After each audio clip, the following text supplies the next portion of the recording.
नमस्कार.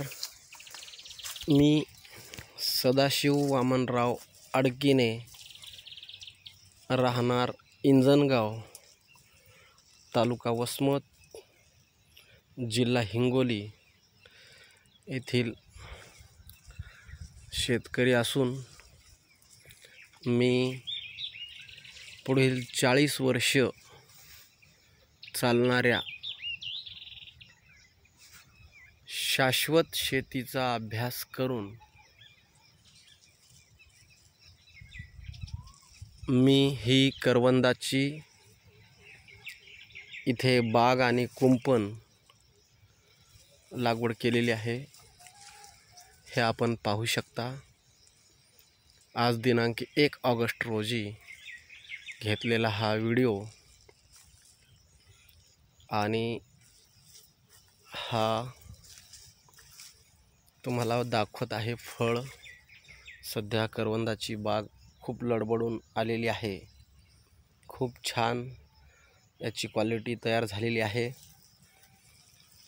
मागील 2016 पासून आपण सेंद्रिय शेती करत आहोत.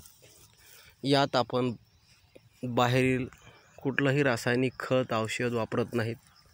अशी ही करवंदाची बाग आणि कुंपण हे आपण पाहू शकता. खूप छान अशी ही फळं. याच्यापासून मेडिसिन, जाम, जेली, चेरी, मोठी चेरी, टुटी फुटी, लोणचे, आचार वगैरे बरेच काही प्रोडक्ट बनतात आणि याला जगभरातून प्रचंड मागणी आहे. आणि हे पीक एकदा लावलं का 40 वर्षापर्यंत जवळपास उत्पन्न देतं आणि याला कुठलाही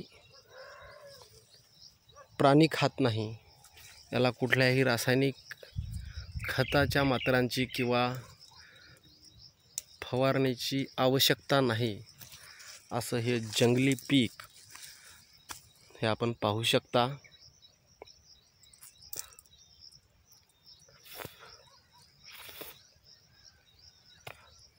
हा रस्ता आहे आतमधून आणि ही करवंदाची बाग. आणि याच्यामध्ये आपण आंतरपीक म्हणून ही एक पेरूची ओळ लावलेली आहे. हे आपण पाहू शकता. खूप छान असं हे शेतीचं नवं मॉडेल आपण इथं उभारलेलं आहे. जमिनीपासून हे आपण पाहू शकता. जमिनीपासून पार शेंड्यापर्यंत ही पूर्ण बाग एक नंबर फुटलेली आहे. हे आपण पाहू शकता. इथे केवळ 2च वर्षात डेव्हलप होणारी ही करवंदाची जात आपण इथं तयार केलेली आहे.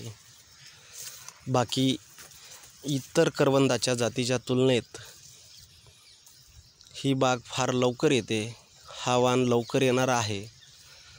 इतर वाणांना 5-7 वर्षे लागतात. आणि हे इथे पाहू शकता आपण. ही लवकर येणारी करवंदाची बाग. आणि हे या करवंदाच्या बागेमध्ये जर कोण्या बांधवाला फळबाग लागवड करायची असेल तर 2 ओळीच्या आतमध्ये तुम्ही सीताफळ, आंबा, पेरू अशी फळपिकं घेऊ शकता. एकदम